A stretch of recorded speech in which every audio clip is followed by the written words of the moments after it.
मित्रांनो, जरांगे पाटील आणि त्याचं कर्तृत्व आता महाराष्ट्रासमोर यायला लागलं आहे. त्यांची वास्तविकता समोर यायला लागली आहे, त्यांचं वास्तव समोर यायला लागलं आहे.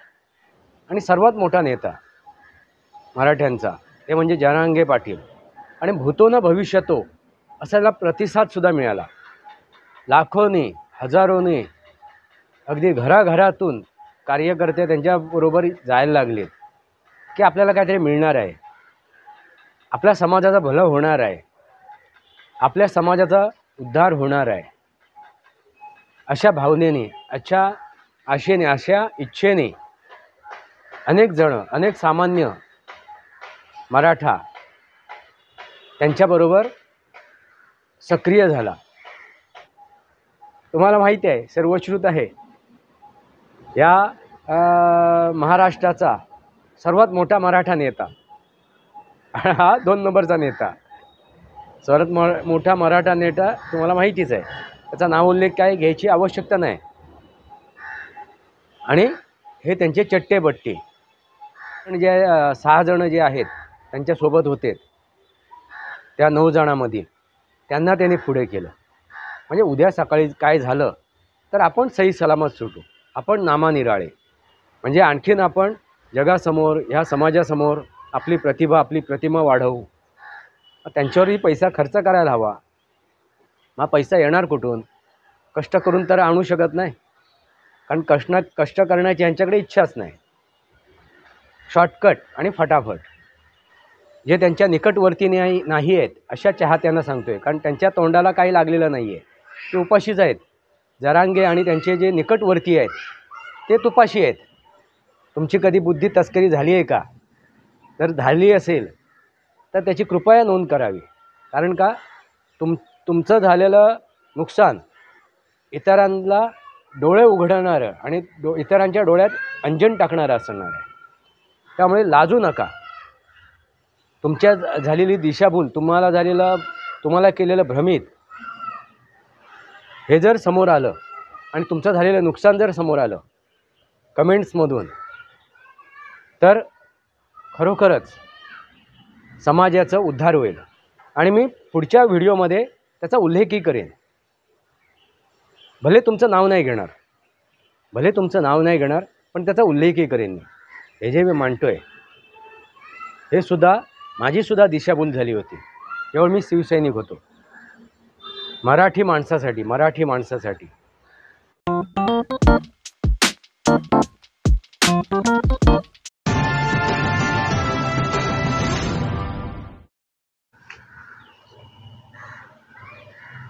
नमस्कार मित्रांनो, वास्तवावर बोलू काहीतरी या शृंखलेमध्ये पुन्हा एकदा आपलं स्वागत.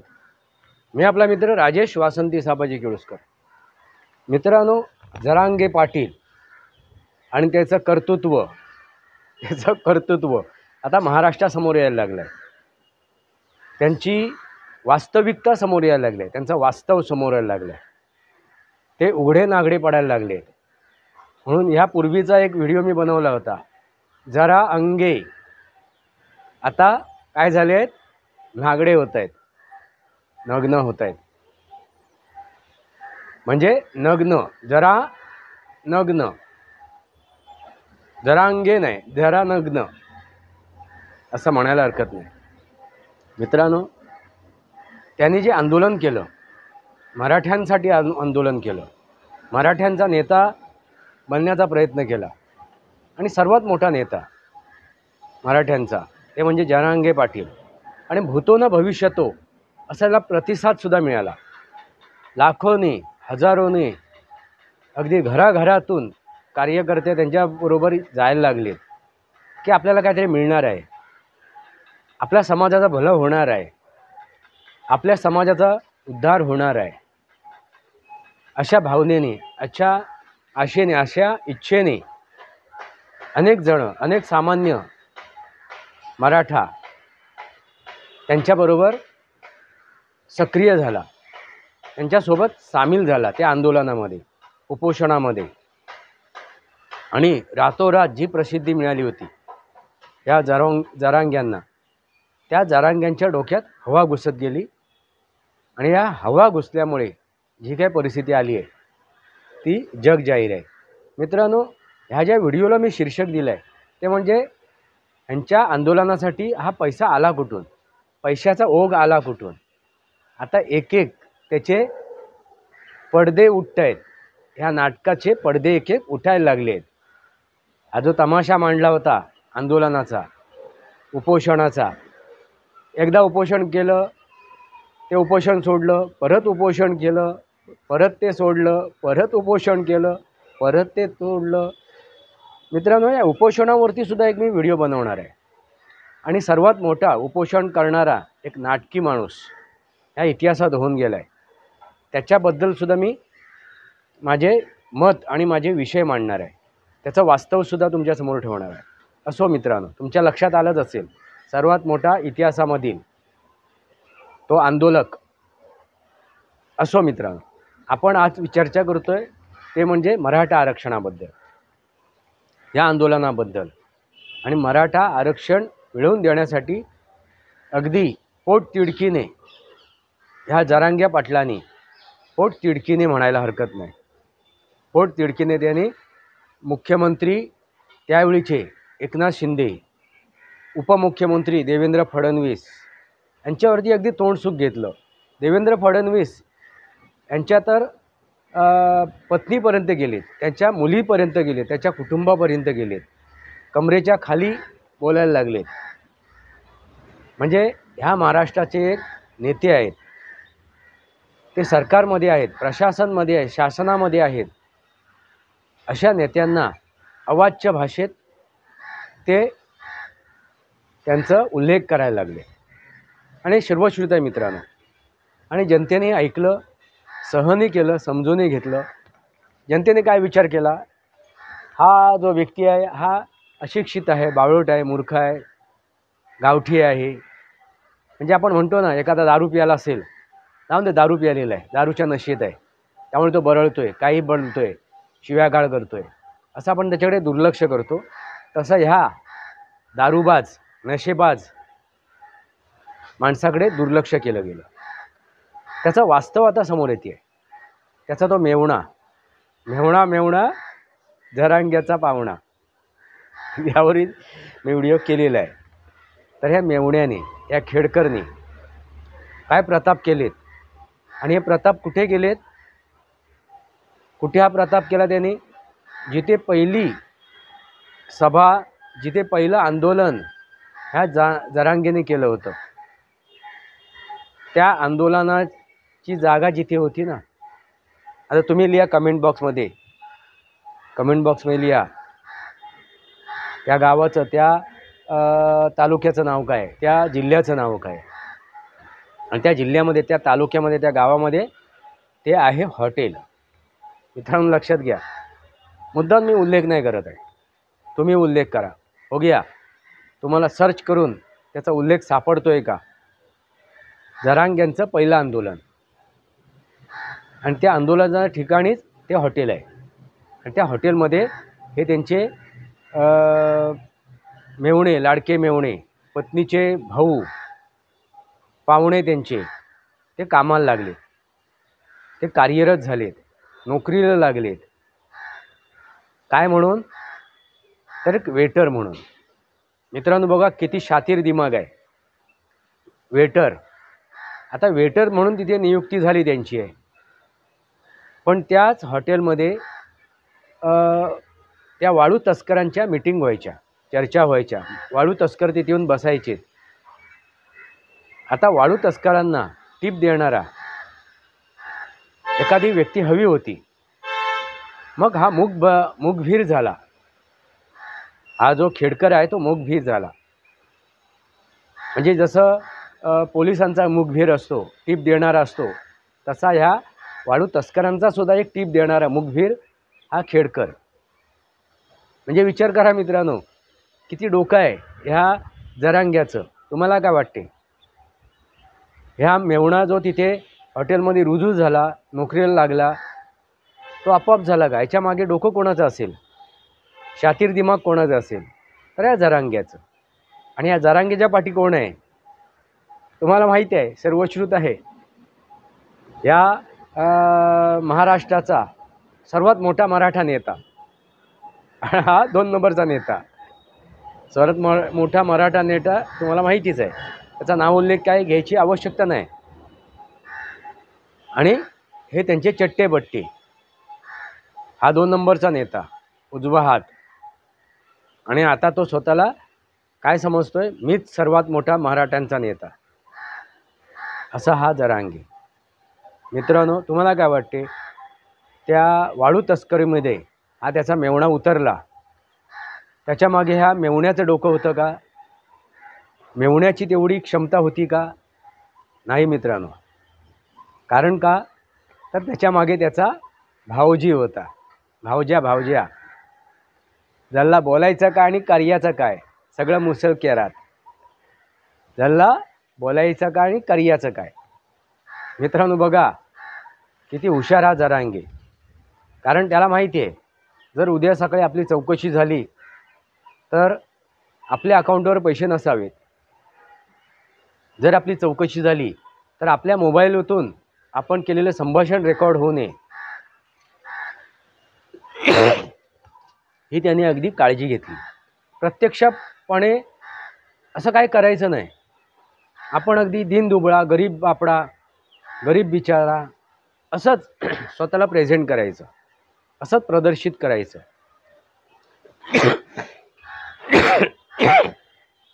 मित्रांनो, हीच सर्वात मोठी गोष्ट ह्या आंदोलनकाराकाची असते. जो आंदोलनजीवी असतो ना, आंदोलनजीवी, त्याचं हेच मोठं शस्त्र असते. ते म्हणजे गरीब बापडा, साधा भोळा, अगदी काय म्हणतात त्याला, प्रामाणिक, सच्चा, इमानदार, कट्टर इमानदार. नुसता इमानदार नव्हे, कट्टर इमानदार. आणि एका कट्टर इमानदाराचा तो पराभव झालेलाच आहे दिल्लीमधून. त्याने आपली कुवत, लायकी दाखवलीच आहे. असो, त्याच प्रकारचा हा एक आंदोलनजीवी मनोज जरांगे. आणि ह्याच्या जीवावर जगणारा तो आणखीन एक मोठा नेता, मराठा नेता. असो मित्रांनो, तर त्याने आपल्या मेवण्याला पुढे केलं. आणि ते आणखीन 6 जण जे आहेत त्यांच्यासोबत होते, त्या 9 जणांमधील त्यांना त्याने पुढे केलं. म्हणजे उद्या सकाळी काय झालं तर आपण सही सलामत सुटू, आपण नामानिराळे. आणि मग बाहेर राहून आपण त्या 6 जणांना मदत करू,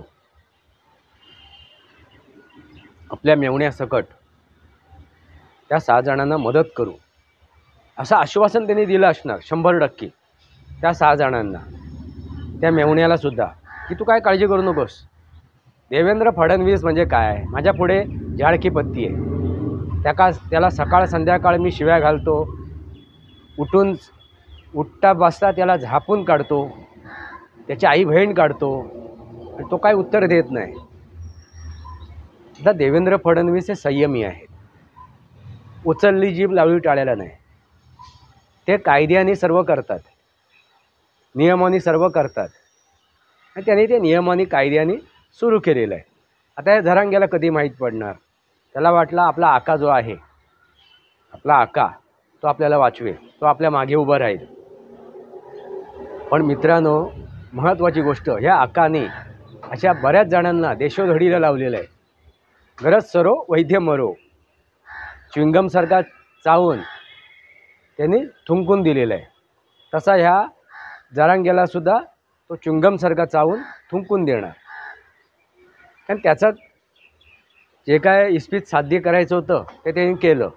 त्याच्यातून काय झालं काय नाही झालं ते त्याला माहिती आणि परमेश्वराला माहिती. मित्रांनो, मला काय वाटते, आता जरांग्यांकडून आला कुठून पैसा, हा तो कुठून आला, ह्या वाळू तस्करीमधून. ही वाळू माफिया करून, म्हणजे जेवढा उपसा काढायचा आहे त्याच्यापेक्षा जास्त उपसा काढायचा. म्हणजे उद्या सकाळी जर 10 टन काढायचं आहे, तिथे 20 टन माती उपसली, रेती उपसली, आणि 10 टनाचाच महसूल भरला, कर भरला, आणि 10 टनाचा कर बुडवला. म्हणजे ह्यालाच म्हणतो आपण 10 टनाची वाळू तस्करी. मित्रांनो, मी यापूर्वीच म्हणालो आहे, बौद्धिक तस्करी हे जे आंदोलनजीवी असतात ना, हे पहिले बौद्धिक तस्करी करतात. आणि ह्या आंदोलनजीवींनी, ह्या मनोज जरांगेंनी सुद्धा पहिली बौद्धिक तस्करी केली. आधी त्यांनी महाराष्ट्राच्या सामान्य जनतेच्या मनावरती ते आरूढ झालेत. मी कसा साधा आहे, मी कसा भोळा आहे, मी कसा गरीब बापडा आहे, असं त्यांनी आधी आपल्या स्वतःला प्रदर्शित केलं. मित्रांनो लक्षात घ्या, ही झाली बौद्धिक तस्करी. आणि ही बौद्धिक तस्करी झाल्याच्या अगोदर त्यांनी एक तस्करी सुरू केली होती, ते म्हणजे वाळूच तस्करी. कारण पैसा हवा ना, शेवटी जगायचं आहे. जगायचं आणि जगवायचं आहे. कोणाला जगवायचं आहे? तर त्यांच्यासोबत जे आहेत, त्यांचे समर्थक, त्यांचे चाटुकार, त्यांचे चाहते, त्यांनासुद्धा जगवायचं आहे. तरच ते आपली हुजरीगिरी करतील, तरच ते आपल्याला बसता उठता सलाम करतील, आपल्यासमोर वागतील, आपला जय जयकार करतील, आपला वाहवा करतील. म्हणजे आणखीन आपण जगासमोर, ह्या समाजासमोर आपली प्रतिभा, आपली प्रतिमा वाढवू. त्यांच्यावरही पैसा खर्च करायला हवा. मग पैसा येणार कुठून? कष्ट करून तर आणू शकत नाही, कारण कष्ट करण्याची यांच्याकडे इच्छाच नाही. शॉर्टकट आणि फटाफट. समाजाला लुटा, समाजाची दिशाभूल करा, समाजाला भ्रमित करा आणि पैसे ओरपा. आणि त्यांनी ते ओरपलेले विविध तऱ्हेने, विविध प्रकारे. मित्रांनो, बौद्धिक भ्रष्टाचार करून त्यांनी समाजातील अनेक घटकांकडून हे पैसे ओरपले आहेत, लाखोनी करोडोनी. आता ते कुठे कुठे दडवून ठेवले असतील परमेश्वराला माहिती. ते आता एक एक ज्यावेळी पडदे उठत जातील या नाटकाचे, त्यावेळी एक एक गोष्टी समोर येतील. आता एकतर पडदा उचलला आहे, तस्करी समोर आली आहे, कुठून पैसा येत होता. म्हणजे वाळू तस्कर हे त्यांच्यासोबत होते, म्हणून त्या डंपरमधून त्या फोकलीनमधून ते फुलांचा वर्षाव केला गेला होता. मित्रांनो लक्षात घ्या, याच वाळू तस्करीत लागलेली ती फोकलीन किंवा डंपर किंवा काही म्हणा त्याला, ह्याच्यातूनच त्या जरांग्याच्यावरती वाळूचा नव्हे, त्या फुलांचा वर्षाव केला होता. तो फुलांचा वर्षाव कसा काय केला गेला हे अभि जगासमोर आलेलं आहे. पैसा कुठून आला? तर वाळू तस्करीमधून. पैसा कुठून आला? तर बुद्धिभ्रष्टाचार करून, समाजाला दिशाभूल करून, समाजाला संभ्रमित करून त्यांनी समाजामधून, अनेक घटकामधून, अनेक स्तरावरून काय केलं? ही माया गोळा केली. पैसा कुठून आला लक्षात आलं का मित्रांनो? जरांगे आणि त्याचा मेवणा जरांगेंचा पाहुणा. मित्रांनो लक्ष आलं का? जरा नंगे, हे जरा नंगे नाही, ते पूर्ण नंगे झालेले आहेत.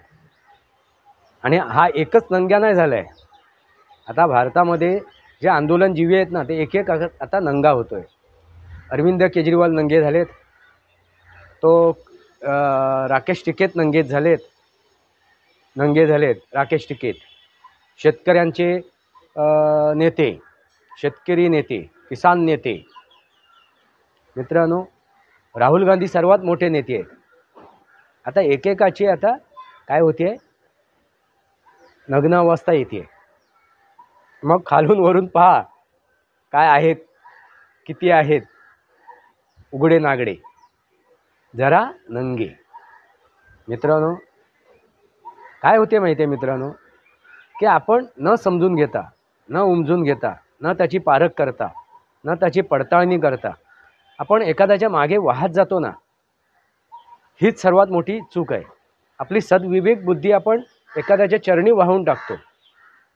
सद्विवेक बुद्धी या शब्दाचा अर्थ समजून घ्या. हे लोकतंत्र आहे. ह्या देशात लोकशाही नांदते. लोकांनी लोकांसाठी केलेलं राज्य आहे. ही जनता, हा नागरिक ह्या देशाचा राजा आहे. तो विसरतो आणि मग गुलाम होतो, चाटुकार होतो, हुजरा होतो, सतरंजी अंतरणारा होतो. आणि या नेत्यांच्या अशा या आंदोलक जीवींच्या नादी लागतो आणि स्वतःचं अस्तित्वाची वाट लावून घेतो, स्वतःच्या विचारधारेशी वाट लावून घेतो.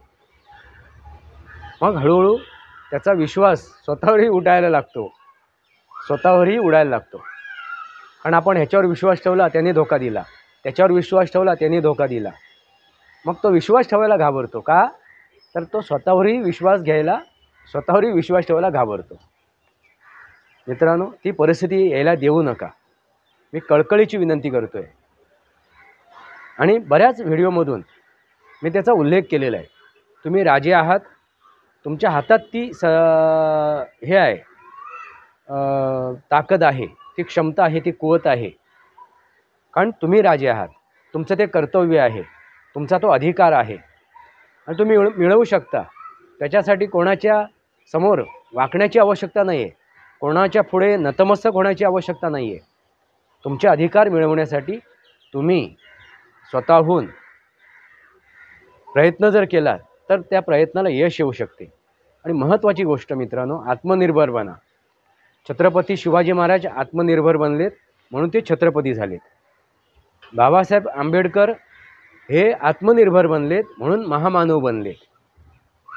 मित्रांनो, असे अनेक आहेत, हुतात्मे आहेत, ते स्वतः आत्मनिर्भर बनलेत आणि त्यांनी आपलं अस्तित्व, आपलं साम्राज्य उभं केलं.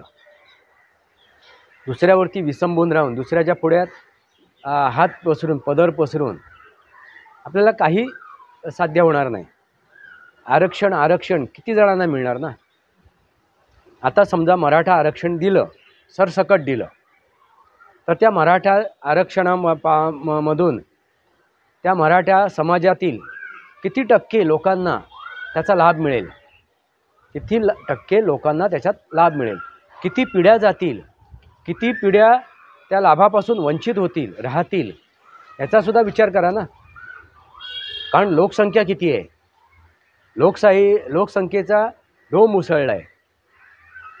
लोकसंख्येचा डो मुसळला आहे. अणुबॉम्ब पडला आहे लोकसंख्येचा. हा बॉम्ब फुटला आहे लोकसंख्येचा. किती जणांना नोकरीमध्ये सामील करता येईल? सरकारी नोकऱ्या किती जणांना मिळतील? अशा किती सरकारी नोकऱ्या उपलब्ध होऊ शकतील? विचार करा. आत्मनिर्भर बना. शिक्षण घेतलं म्हणून मी वडापावची गाडी का टाकू? शिक्षण घेतलं म्हणून मी किराणा मालाचं दुकान का टाकू? शिक्षण घेतलं आहे म्हणून मी अमुक व्यवसाय का करू? शिक्षण घेतलं आहे म्हणून मी तमुक व्यवसाय का करू? मित्रांनो, तुम्ही सुशिक्षित नाही आहात. सुशिक्षित ज्याला आपण म्हणतो, ती सुशिक्षित व्यक्तीचं एक उदाहरण देतो तुम्हाला मी. बहिणाबाई चौधरी ह्या सुशिक्षित होत्या. पदवीधर नव्हत्या त्या तुमच्यासारख्या, माझ्यासारख्या. त्या सुशिक्षित होत्या. आणि आपल्यासारखे पदवीधर ह्या सुशिक्षित व्यक्तीवरती त्यांनी ज्या लिहिलेल्या कविता आहेत ह्या बहिणाबाई चौधरीने, त्याच्यावरती PhD करतात. म्हणजे विचार करा. म्हणजे आम्ही सुशिक्षित ही बहिणाबाई चौधरी सुशिक्षित. असो मित्रांनो, आपण विषय काय आहे तर मनोज जरांगे, मनोज जरा नंगे. आणि आपण त्यांना नंगे करतो. त्यांच्याकडून पैसा कुठून आला तर वाळू तस्करीमधून. त्यांच्याकडून पैसा कुठून आला तर बुद्धिभ्रष्टाचार करून, बुद्धी तस्करी करून, समाजातील अनेक घटकांकडून, अनेक माध्यमातून त्यांनी पैसा ओरपला. आणि ह्याला साथ देणारे कोण आहेत तर हे प्रसार माध्यमं. ते प्रिंट मीडिया असो किंवा इलेक्ट्रॉनिक मीडिया असो. मित्रांनो बघा ना, ते इलेक्ट्रॉनिक मीडिया काय करायचं दिवसभर? एका नेत्याच्या पुढे गेली तो दांडका घेऊन, तुम्हाला अमुक नेता अमुक म्हणाला, मग त्या नेत्याकडून जायचं, दुसऱ्या नेत्याकडे जायचं, तुम्हाला त्या नेत्याने तमुक बोलला. म्हणजे फक्त वाद घालायचे. म्हणजे ते म्हणतात ना, कलह निर्माण करायचा आणि आपली पोळी भाजून घ्यायची, तमाशा मांडायचा, बातम्या द्यायच्या नाहीत, समाजाला हवे त्या गोष्टी मांडायच्या नाहीत, समाजामधील जे प्रश्न आहेत ते मांडायचे नाहीत, त्याच्यावरती चर्चा घडवून आणायची नाहीत, फक्त तमाशा करायची. ह्या आहे आजची ही पत्रकारिता. म्हणून आमच्यासारखे पत्रकार आता ह्या माध्यमातून तुमच्यासमोर येत आहेत. ही सांगायची वेळ का आली तर जे प्रथम दर्जाचे पत्रकार आहेत, मेनस्ट्रीम मीडिया, त्याला आपण मेनस्ट्रीम मीडिया म्हणतो, ती आता काय झाली आहे, कशा प्रकारची झाली आहे, तर बुद्धी तस्कर झाली आहे, बुद्धी तस्कर. आणि ही गोष्ट आता लक्षात ठेवा, हा माझा शब्द बुद्धी तस्कर. बुद्धी तस्कर करणारा पत्रकार, बुद्धी तस्कर करणारा तो नेता, तस्करी करणारा तो सरकारी बाबू, प्रशासक बाबू, बुद्धी तस्कर करणारा तो आंदोलनजीवी, असे अनेक जण आहेत बुद्धी तस्कर करणारा, जो तुम्हाला भ्रमित करतो, तुमची दिशाभूल करतो, तुम्हाला संभ्रमित करतो आणि आपलं स्वहित साध्य करतो, आपला मतलब साध्य करतो, आपला स्वार्थ साध्य करतो. ना की तो तुमच्यासाठी काहीतरी करत असतो,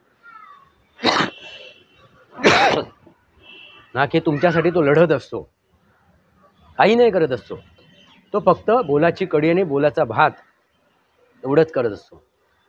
म्हणून त्यांच्याकडे ही माया येते, ही माया गोळा करतात. ते तुपाशी आणि तुम्ही उपाशी. मी त्या मराठा आरक्षणामधील अनेक त्यांच्यासोबत जाणाऱ्या त्या कार्यकर्त्यांना म्हणतो आहे, अनेक त्यांच्या त्या चाहत्यांना सांगतो आहे, जे त्यांच्या निकटवर्ती नाही आहेत अशा चाहत्यांना सांगतो आहे, कारण त्यांच्या तोंडाला काही लागलेलं नाही आहे, ते उपाशीच आहेत. जरांगे आणि त्यांचे जे निकटवर्ती आहेत ते तुपाशी आहेत, ते तुपाशी आहेत हे नक्की आहे. पण त्यांच्यापासून जे काही अंतरावरती आहे, काहीतरी जरांग्यांमुळे आपल्याला प्राप्त होईल, आपण काहीतरी या राजकीय क्षेत्रात काहीतरी प्राप्त करू, अशा उद्देशाने या जरांग्यांसोबत आलेले जे होते अनेक कार्यकर्ते, अनेक समाजातील घटक, त्यांच्या तोंडाला काय आहे, पानं पुसले गेलेली आहे. जरांगे आणि त्यांचे जे निकटवर्ती आहेत ते तुपाशी आणि तुम्ही उपाशी. आता विचार करा, समर्थन कसं करायचं, कोणाला करायचं, कधी करायचं, किती करायचं. सद्विवेक बुद्धी जागृत ठेवायची की डोक्यावर पडल्यासारखं, गुलामासारखं, उजऱ्यांसारखे आपली सद्विवेक बुद्धी त्या अमुक एका व्यक्तीच्या चरणावरती हे ठेवायची, काय गहाण ठेवायची. हे काय करायचं तुमच्या हातात आहे, निर्णय तुमचा आहे. मित्रांनो, तुम्हाला काय वाटते? तुम्ही हा व्हिडिओ कुठून पाहताय, कुठून माझे हे विचार ऐकताय, तुम्हाला हे माझे विचार पटत आहेत का, हे कमेंट बॉक्समध्ये मांडा. मी जे सांगितलं बुद्धी भ्रष्टाचार, बुद्धी तस्करी, याबद्दल तुम्हाला काय वाटते? तुमची कधी बुद्धी तस्करी झाली आहे का? जर झाली असेल तर त्याची कृपया नोंद करावी. कारण का, तुमचं झालेलं नुकसान इतरांना डोळे उघडणारं आणि इतरांच्या डोळ्यात अंजन टाकणारं असणार आहे. त्यामुळे लाजू नका. तुमच्या झालेली दिशाभूल, तुम्हाला केलेलं भ्रमित,